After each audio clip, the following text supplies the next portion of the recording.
Profe, buenas noches. Espéreme un momento, trato aquí de identificar qué es lo que está pasando porque no me... Tranquilo.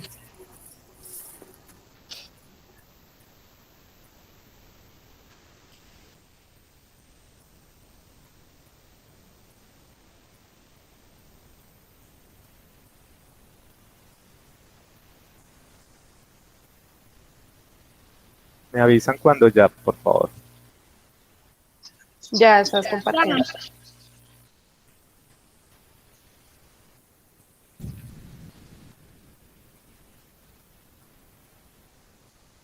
Bueno, muy buenas noches para todos, profesora y compañeros.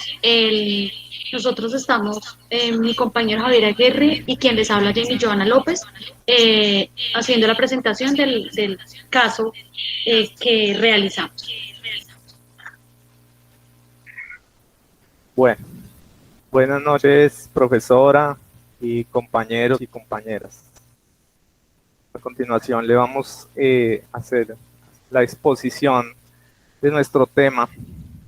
Bueno, más o menos les voy a dar el contexto, ¿sí? Nosotros nos basamos en un caso de una niña en situación pues de abuso sexual en menor de 14 años. Este caso nos llega a la comisaría de familia como una denuncia anónima por medio de una llamada. Entonces pues se procede a hacer la verificación y pues se encuentran todas las pruebas que detectan que esta niña de verdad pues sí fue abusada y se toman las correspondientes medidas. La niña vivía con su abuela, con el papá y también con un hermano del papá, o sea, el tío de ella, ¿sí? Entonces se encontró que el papá realizaba un abuso en la niña por medio de tocamientos. Esto lo hacía pues en horas de la noche cuando él estaba solo y además de eso cuando estaba o sea, bajo efectos del alcohol y otras sustancias alucinógenas. Eso es más o menos como el contexto del caso, ¿sí? Ahora tenemos una hipótesis preliminar en la que decimos que el entorno de los ambientes en donde se desarrollan los niños podrían ser claves en determinar las conductas delictivas en la juventud y adultez.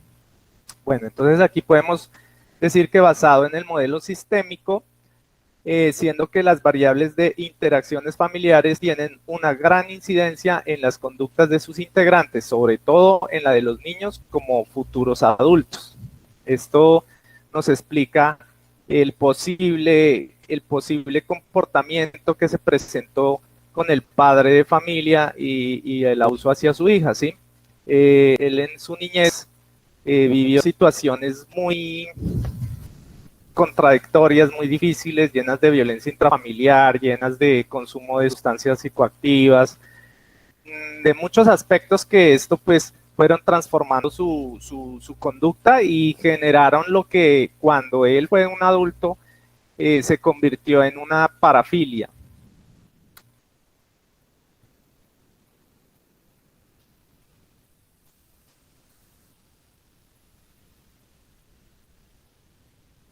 Nosotros para hacer un análisis teórico, hacemos un análisis teórico si nos basamos en Escobar, que define el abuso sexual infantil así, como todo acto sexual realizado por un adulto con un menor de edad sin consentimiento del niño, de manera violenta, de modo que estos actos se puedan llevar a cabo por medio de la intimidación física, psicológica o económica. Los abusos a menores de edad se pueden dar en todos los estratos económicos y ambientes socioculturales, los mismos que pueden ser ejercidos fuera o dentro del círculo familiar, siendo este último el más fuerte y frecuente. Hacemos énfasis en Escobar, puesto que este caso es un caso de abuso sexual intrafamiliar. También hablamos de Finkel, me disculpan la pronunciación, Finkeltor, más o menos 1987, al revisar la relación que existe entre la víctima y el victimario, otro factor que tiene un alto incidencia a la hora del abuso sexual es la cercanía. Cuanto más se conozca la víctima y el agresor, mayor será el rango de agresión sexual y los daños psicológicos.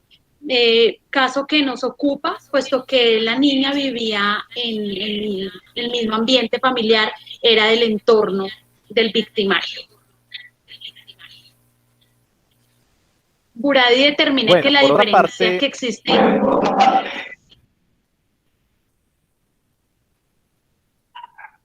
listo, bueno, por otra parte, Kemp, en 1978, define el abuso sexual como una implicación de un niño o un adolescente menor en actividades sexuales ejercidas por los adultos.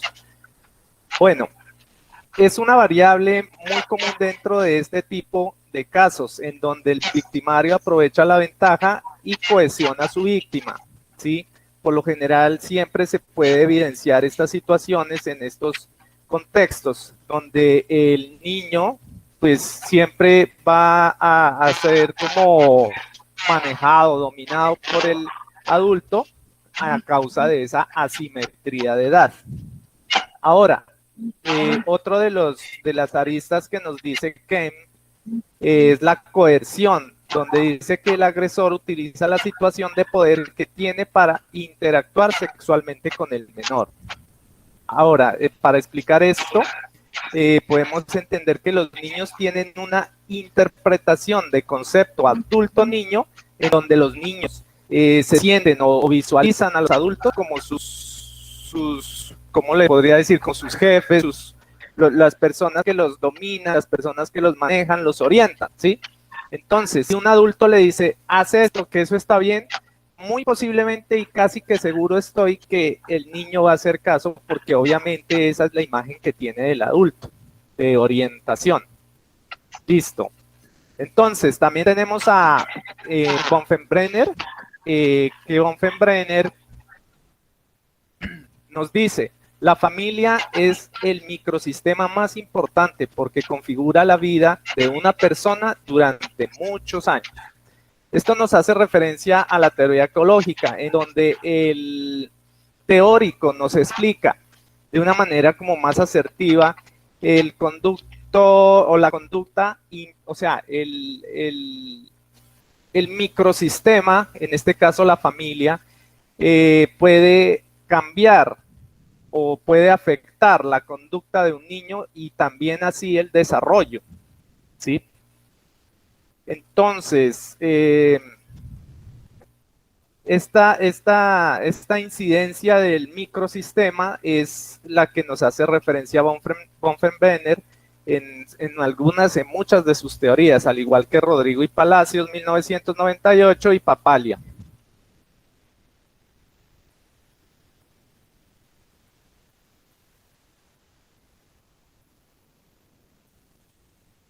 La intervención.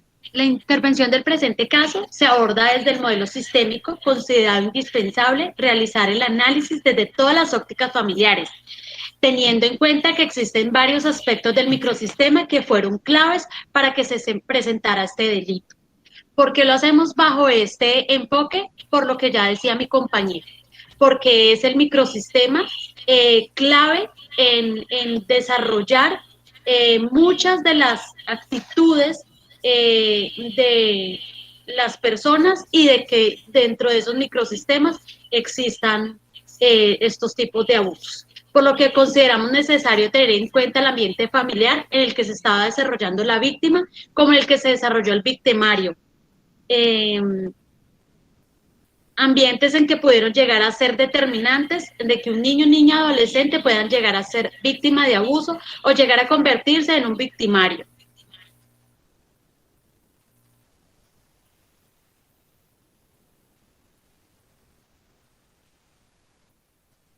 Bueno, a continuación vamos a ver los instrumentos.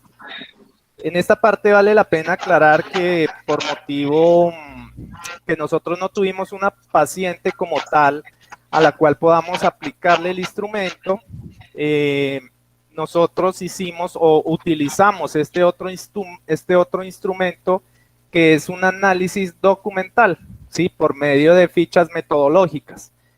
Bueno, ahora les voy a hablar un poquito más de qué se trata este instrumento. Este instrumento está constituido, como pueden ver ahí, tiene la fecha, o sea, el análisis documental comienza con unos aspectos como la fecha, en el año que se hizo el artículo, el tema, el nombre de los analistas, la referencia, la idea central. ¿Sí?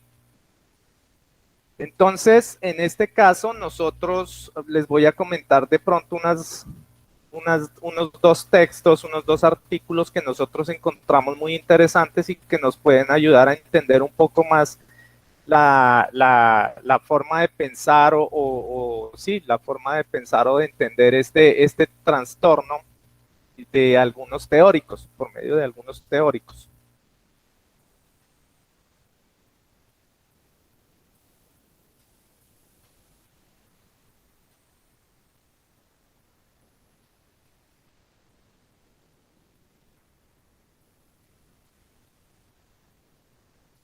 Bueno,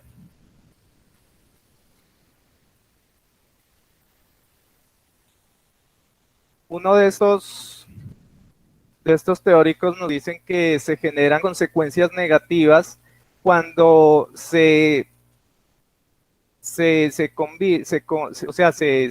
unen dos situaciones, cuando se combinan unas estrategias de no supervisión por los padres y otra por medio del control excesivamente rígido con vínculos afectivos débiles. Eso significa que cuando las personas, pues, los padres ejercen demasiado dominio, pero carece de ese afecto, ¿sí? Porque es importante resaltar que se debe mantener un control de las conductas de los niños, más sin embargo, no, o sea, debe ir acompañado de unos afectos, ¿sí?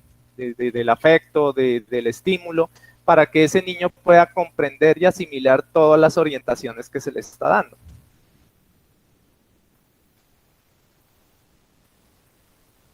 Bueno, aquí también nos habla sobre algunos argumentos de mayor relevancia planteados en el documento. Entonces nos dice que aquí brindar interés y apoyo emocional, además de ser asertivo en la aplicación de normas. Esto nos puede generar un estilo parental positivo, centrado en principios de igualdad. Ahora, los resultados y conclusiones, que es otra de las partes que tiene este análisis documental, nos habla de un teórico, Sugasi 2018 y Clemens 1988, donde nos hace inferencia en que los varones tienden a ser más violentos y menos cooperativos y respetuosos que las mujeres, sobre todo en familias monoparentales en donde el padre se encuentra ausente. Estos teóricos nos hablan que estos varones tienen 20 veces más o son 20 veces más propensos a las conductas antisociales, lo cual nos dice que, o sea, lo cual nos hace inferir que el hecho de que un niño tenga una familia biparental es de mucha importancia, ya que cuando el padre está ausente, este niño puede incidir en conductas antisociales.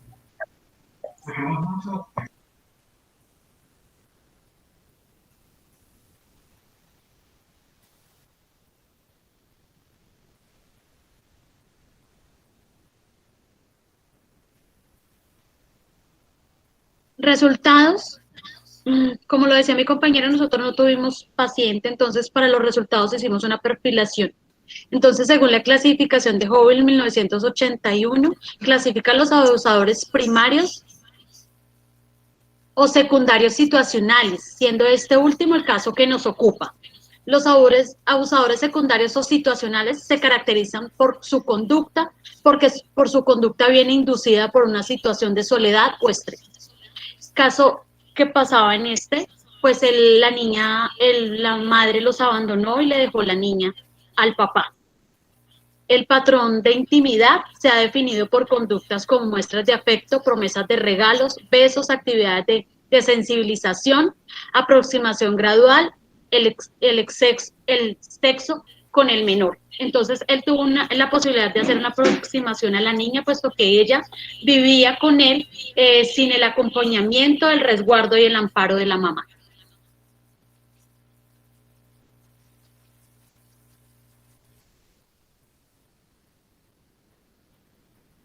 Bueno, a continuación les voy a hacer una referencia acerca de Pennell, Allison, Stein y Carter, 2001. Propusieron una estructura de interacción de abuso infantil basada en 2 dimensiones: autonomía, control y hostilidad de amor. Aquí nos explica que las diferentes clases, como por ahí lo nombró mi compañera también, de abusadores sexuales, ¿sí? Hay un tipo de abusador sexual extrafamiliar y hay un tipo de abusador sexual intrafamiliar. En este caso que nos compete a nosotros, que en el cual estamos hablando, sería un abusador sexual intrafamiliar. ¿Qué nos quiere decir intrafamiliar? Que está dentro del núcleo familiar, ¿sí? Y que por lo general, pues en la gran mayoría de los casos, me atrevería a decir yo por experiencia propia, pues porque yo he conocido muchos casos, el abusador siempre es de este tipo: abusador sexual intrafamiliar, que se encuentra en el medio familiar y aprovecha esos lazos afectivos, esos lazos de consanguinidad, o sea que el niño de pronto lo respeta, lo conoce, para incidir sobre ese niño y poder hacer sus fechorías, por así decirlo, ¿sí? Entonces, ese sería el tipo de abusador sexual intrafamiliar. Ahora, el tipo abusador sexual extrafamiliar nos quiere decir que es una persona fuera de ese grupo familiar. O sea, por ejemplo, en este caso ya podríamos hablar de los violadores o las violaciones que suceden afuera, ¿sí? Con alguien que de pronto el niño no conoce, sino que simplemente va por la calle, le dieron un dulce y por ahí empezó todo lo demás, ¿sí? Entonces el niño no lo conoce al abusador, más sin embargo empieza como a confiar en él por los engaños que él provoca. El vencimiento de inhibiciones internas nos habla sobre los factores que pueden incidir para que el abusador tenga este tipo de conductas distorsionadas. Pues primero, pues el consumo de sustancias psicoactivas es un gran detonante, pues que infiere en la conducta del abusador para que él pueda inhibir ese tipo de decidir sobre lo que está bien y lo que está mal, ¿sí? También pueden ser factores orgánicos, ¿sí? Yo investigué más o menos de qué se trataba, o sea, todo lo que incide a nivel orgánico, y encontré un material bastante interesante que hablaba que el control de los impulsos se distorsionaba o se disminuía cuando había daños en la amígdala. O sea, la amígdala es un órgano en el cerebro muy importante que cuando sufre algunos deterioros podría causar ese descontrol en los impulsos. Las distorsiones cognitivas, pues que el abusador justifica el abuso, en este caso él justifica el abuso hacia su hija. O sea, él de pronto dirá, no, pero es que ella se me insinuó. O sea, ese es un tipo de justificación del abuso, y por lo general casi todos en cuanto a los psicópatas y situaciones de estas, los victimarios siempre tienen este tipo de distorsiones cognitivas.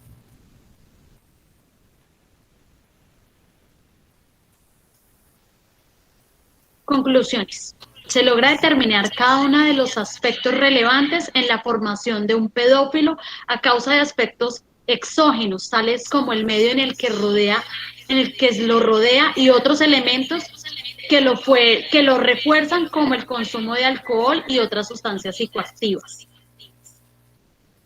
Se determina que la dependencia económica y la indefensión aprendida son las principales causas que motivaron a mantener la complicidad en la familia que convivía con la niña. Me gustaría explicarles un poco aquí de esto de la indefensión aprendida. La indefensión aprendida es una condición del ser humano o también en los animales que ha aprendido a comportarse pasivamente con la sensación subjetiva de no tener la capacidad de hacer nada al respecto y pensar de que existen posibilidades a pesar de que existen posibilidades de cambiar, no lo hace. Esto es con referencia a la familia, porque resulta que tanto la mamá como uno de sus tíos sabían que esta situación estaba pasando, mas sin embargo nunca fueron a denunciar, nunca le dijeron nada, nunca hicieron nada para que no le siga sucediendo esto a la niña. Entonces, para explicar este tipo de situación, por qué se dio, eh, pues nosotros tomamos que la indefensión aprendida era una buena explicación de lo que estaba pasando con esta familia, del por qué ellos no reaccionaban. Por medio de un análisis y revisión documental basada en la rigurosidad científica, se determinó el perfil de un abusador, a su vez que se logra establecer el modo operandi, definiendo este perfil compatible con el padre de la niña. Para nosotros hacer el perfilamiento de este victimario, tuvimos que hacer un profundo análisis basado en un rigor científico y empírico, porque los datos que teníamos de él eran muy pocos. Entonces necesitamos documentarnos mucho para poderlo perfilar y podemos encontrar que era un abusador intrafamiliar, que era un abusador tipo 2, que tenía su abuso era basado en el alcohol y en el abuso de sustancias, que no era un pedófilo netamente, puesto que también tenía relaciones sexuales con mujeres de su edad. Muchísimas gracias, este fue nuestro caso. Sí, bueno, pues de pronto unas últimas palabras, pues quererles comentar que este análisis de este caso fue bastante interesante, pues ya de que, como les comentaba, esto se presenta muy continuamente, más de lo que todos nosotros creemos. Esto es algo muy común, sí, muy común, que llega siempre a las instituciones, a la comisaría de familia, a ICBF, y pues de no creer que esto es algo muy común, ¿sí? Y el análisis de este caso pues nos lleva a de pronto comprender más allá del señalamiento, ¿sí? De pronto de entender por qué se produce este tipo de conductas distorsionadas, ¿sí? Estas psicopatologías. Entonces el análisis nos ayuda a entender eso. Y eso me gustó mucho de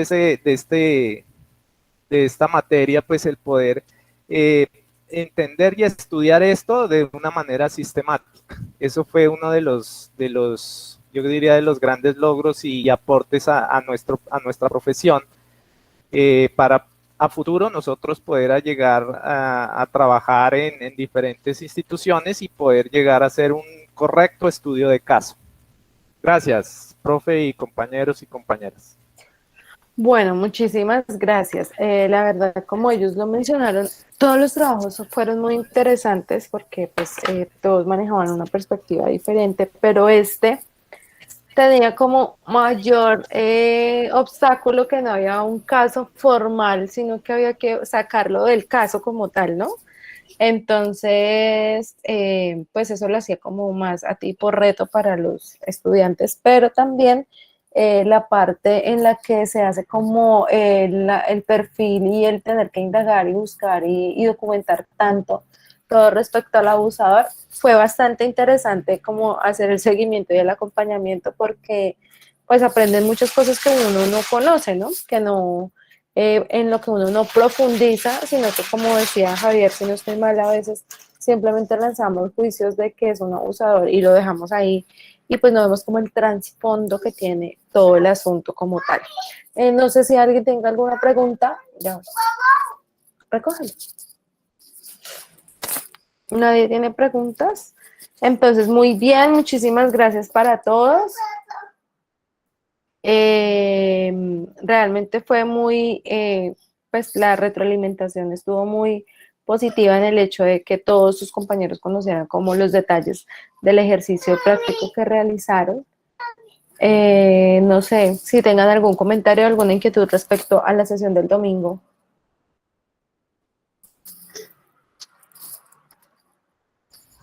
No, profe, por mi parte no.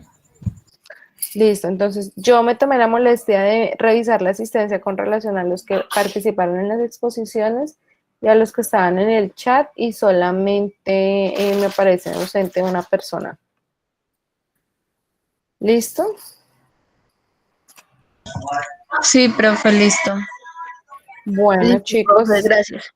entonces muchísimas gracias a todos. Nos vemos el domingo si Dios quiere. Feliz noche, que descansen. Muchas gracias.